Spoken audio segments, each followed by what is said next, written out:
Hello दोस्तों, वापस आ गए एक नई एपिसोड के साथ। तो वीडियो में एंड तक बने रहना। तो चैप्टर 3 की स्टार्टिंग में हम देखते हैं फ्रांसिस कहता है ये फिश लिजार्ड मॉन्स्टर की स्किन तो बहुत ही ज्यादा थिक है, जिसके कारण इस पर मेरे अटैक्स का कोई असर नहीं होगा। और वो भागते भागते एक बिल्डिंग में आ जाता है, जहाँ पर वो मॉन्स्टर्स भी उसका पीछा करते हुए उस बिल्डिंग में पहुंच जाते हैं। और वो मॉन्स्टर अपनी जीप से फ्रांसिस के ऊपर अटैक कर देता है और फ्रांसिस बहुत मुश्किल से उस अटैक को डॉज करते हुए कहता है ये तो बहुत ही फास्ट था, लेकिन हर मॉन्स्टर का कोई ना कोई वीक पॉइंट तो जरूर होता है। और तभी हम देखते हैं वो छिपकली के जीप का जो अटैक था वो एक बिल्डिंग की दीवार पर लगता है, जिसके कारण वो दीवार ही टूट जाती है। मतलब कि भाई अभी तक हमारे मेन कैरेक्टर का सिस्टम भी अवेकन नहीं हुआ है और वो अभी से इतनी भयंकर फाइट्स में इन्वॉल्व होने लग गया है। तो आगे चलकर पता नहीं क्या क्या होने वाला है। Back to the story. Francis कहता है मुझे किसी भी तरह इस मॉन्स्टर के वीक पॉइंट पर अटैक करना होगा। और तभी वो छिपकली उसके ऊपर फिर से जीप से अटैक कर देती है, लेकिन फ्रांसिस इस टाइम भी उसे डॉज कर देता है और कहता है यही मौका है। और वो बिल्कुल ही बाहुबली की तरह एक साथ 3 एरो शूट कर देता है और वो तीनों एरोज जाकर लगते हैं उस छिपकली की जीप पर। और फ्रांसिस बताता है मुझे यहाँ आने से पहले जो इन्फॉर्मेशन मिली थी उसके अकॉर्डिंग इस छिपकली की जीभ ही उसका वीक स्पॉट है। यहाँ पर फ्रांसिस उस छिपकली को हिट करके बहुत खुश होने लगता है और कहता है शायद मुझ जैसा रिजर्व का मेंबर जो कि मॉन्स्टर्स के साथ फेमिलियर है वो भी एक ई लेवल मॉन्स्टर लेयर में पार्टिसिपेट कर सकता है। पर तभी फ्रांसिस के सारे सपने टूट जाते हैं और वो एकदम ही शॉक हो जाता है जब वो देखता है कि उस छिपकली की जीभ पे लगे सारे एरोज अपने आप ही बाहर निकलने लगते हैं। और फ्रांसिस कहता है शायद एक नॉर्मल वेपन से कोई डैमेज नहीं होगा, चाहे वो वीक स्पॉट पे ही क्यों ना हिट कर ले। और वो छिपकली फिर से फ्रांसिस पर अटैक कर देती है और फ्रांसिस बहुत मुश्किल से डॉज करते हुए कहता है क्या ये पावर होती है ई लेवल की मॉन्स्टर की? इसकी स्पीड तो बहुत ही ज्यादा फास्ट है, मुझे तो रिएक्ट करने का टाइम भी नहीं मिल रहा, क्या मैं यहीं पर मरने वाला हूँ? और इतना बोलकर फ्रांसिस पूरी जान लगाकर वहाँ से भागने लगता है और वो छिपकली भी उस पर अटैक करते हुए उसका पीछा करती है। फ्रांसिस कहता है लास्ट टाइम तो मैं लकी था जो उसके अटैक से बच गया। मेरे ये ऑर्डिनरी एरोज मॉन्स्टर्स को बस अट्रैक्ट कर सकते हैं, उन्हें कोई नुकसान नहीं पहुंचा सकते। अगर मेरे पास अच्छे वेपन्स होते तो मैं इन मॉन्स्टर्स को आसानी से हंट कर पाता, पर मेरे पास कोई ऑप्शन नहीं है। और फ्रांसिस भागते हुए अपनी टीम के पास पहुंच जाता है और चिल्लाकर कहता है फिश लिजार्ड्स आ रहे हैं। और तभी वो बूढ़ा आदमी कहता है सभी लोग तैयार हो जाओ और उनकी पूरी टीम फॉर्मेशन में आ जाती है। और यहाँ पर ये जो बूढ़ा आदमी होता है वो एक सील्ड वाला बंदा होता है और वो इस छिपकली के अटैक को आसानी से ब्लॉक कर देता है। फिर हमें यहाँ पर इसका नाम बताया जाता है हरमन मूरे और ये एक इंटरमीडिएट लेवल का स्टार फॉलन वॉरियर है और इसकी एज 35 ईयर्स है। मतलब ये असल में बूढ़ा नहीं है, बस बूढ़ा दिख रहा है। फिर हमें दिखाया जाता है कि जो यहाँ पर लड़की होती है पिंक बालों वाली वो इस मॉन्स्टर पर कई सारे स्लैशेस लगा देती है। और फिर हमें इसके बारे में बताया जाता है इसका नाम है इवॉन मूरे और ये अभी बस 18 साल की है और ये भी एक इंटरमीडिएट लेवल की स्टार फॉलन वॉरियर है। फिर हमें टीम के 2 और बंदे दिखाए जाते हैं और ये दोनों जूनियर स्टार फॉलन वॉरियर्स हैं। और फ्रांसिस कहता है ये टीम तो वाकई में काफी अच्छी है एक ई लेवल मॉन्स्टर लेयर के लिए और ये टास्क तो बहुत ही ज्यादा आसान था। फिर उनकी टीम सारे मॉन्स्टर्स को मारने के बाद इवॉन की तारीफें करने लगते हैं और कहते हैं मिस मूरे तो बहुत ही ज्यादा अमेजिंग है। तभी हमें दिखाया जाता है कि एक मॉन्स्टर जो कि जमीन पर पड़ा हुआ था पर मरा नहीं था वो वापस से खड़ा हो जाता है और यहाँ पर उसकी आधी बॉडी कट रखी होती है और वो अपनी आधी बॉडी के साथ ही स्पीड में फ्रांसिस और नाइजेल की तरफ अटैक करने जाता है। यहाँ पर नाइजेल वही बंदा है जो कि स्टार्टिंग में फ्रांसिस से पंगे ले रहा था जब फ्रांसिस टीम में आया था। तो जैसे ही वो मॉन्स्टर इनके ऊपर अटैक करने को आता है तो नाइजेल पीछे हटकर फ्रांसिस को आगे धक्का दे देता है और अपने मन में कहता है ऐसे ही टाइम के लिए तो तुम हमारी टीम में हो ताकि तुम मॉन्स्टर्स का चारा बन सको। और वो मॉन्स्टर फ्रांसिस पर अटैक करने ही वाला होता है पर फ्रांसिस मुश्किल से उसे डॉज कर लेता है और जमीन पर गिर जाता है और गिरते हुए अपने हाथ में लगे एक क्रॉसबो से छिपकली पर निशाना लगाता है और एक एरो शूट कर देता है जो कि डायरेक्ट उसकी आंख में जाकर लगता है। और तभी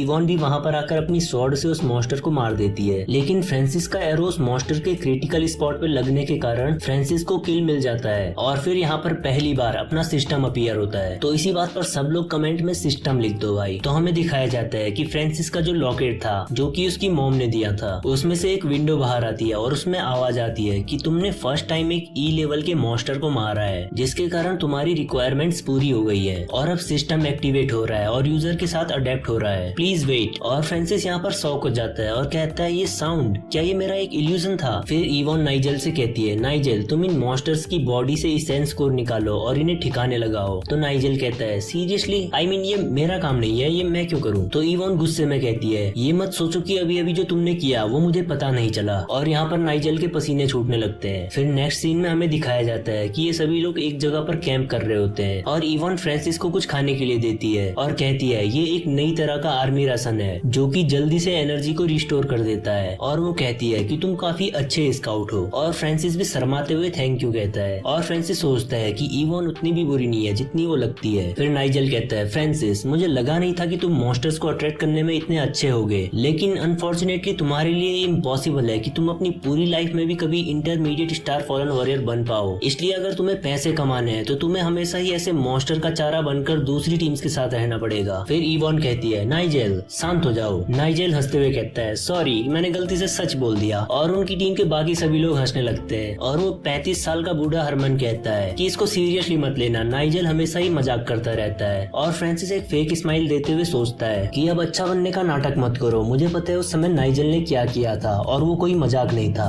फिर हमें रात का सीन दिखाया जाता है। वहाँ पर इवॉन बिल्डिंग से बाहर आती है और फ्रांसिस उसे कहता है, मिस मूरे मैं यहाँ पर पहरेदारी कर रहा हूँ, आप अंदर जाकर रेस्ट कर लो। वैसे भी मैं बैटल में तो कुछ खास हेल्प नहीं कर पाया। तो इवॉन कहती है, हमारे न्यू एग्रीमेंट के अकॉर्डिंग एक टाइम पर कम से कम 2 लोग पहरेदारी करने चाहिए और मैं बस अपने एग्रीमेंट की बातों को फॉलो कर रही हूँ। तो फ्रांसिस उससे पूछता है कि तुम्हारे एक्सेंट से तो ऐसा लगता है कि तुम ज़ेरिन सिटी से हो, फिर तुम जलफरी सिटी के ई लेवल मॉन्स्टर लेयर में क्यों आई हो? फिर हमें बताया जाता है कि ज़ेरिन सिटी वो पहली सिटी थी जहाँ मॉन्स्टर अपीयर हुए थे और आज के टाइम पे सबसे ज्यादा मॉन्स्टर्स वहीं पर रहते हैं। तो इवॉन कहती है, ऐसे टास्क हमारी फैमिली में एक एडल्ट ट्रेल है, मतलब कि एक एडल्ट होने की निशानी है, लेकिन तुम यहाँ क्यों आई हो? तुम्हारे लिए तो ये बहुत ही डेंजरस है। और फ्रांसिस कुछ बोलने ही वाला होता है, लेकिन तभी उनके पैरों तले जमीन खिसक जाती है, मतलब लिटरली उन दोनों के पैरों के नीचे की जमीन टूट जाती है और वो दोनों चिल्लाते हुए बहुत ही नीचे गिर जाते हैं और यहाँ पर उन्हें ऊपर से कोई देख रहा होता है और ये चैप्टर यहीं पर खत्म होता है। तो आज की वीडियो में बस इतना ही। वीडियो को एक लाइक कर दो और इस सीरीज से जुड़े रहने के लिए चैनल को सब्सक्राइब कर दो और कमेंट करके बताना क्या मुझे इस सीरीज को कंटिन्यू करना चाहिए या नहीं। हम मिलेंगे अगली वीडियो में, तब तक के लिए बाय बाय।